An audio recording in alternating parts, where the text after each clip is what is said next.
got into restoring cars years ago with my father. My father owned a restoration shop.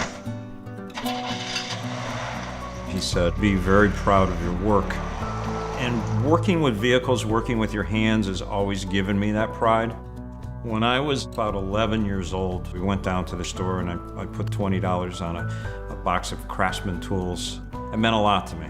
I was very proud to own my first set of tools. Craftsman is helping raise funds for the American Red Cross at the Barrett-Jackson Northeast auction by giving a beautifully restored Chevrolet pickup truck to auction off. All the money that's raised will go towards helping replace the old emergency response vehicle, and this truck hopefully will get enough money to pay for the whole thing. I volunteered because I wanted to help and support people during their recovery. I saw families living with no privacy and everything they owned in plastic bags. I was shocked. The donation that Craftsman is giving to provide for a new emergency response vehicle is phenomenal.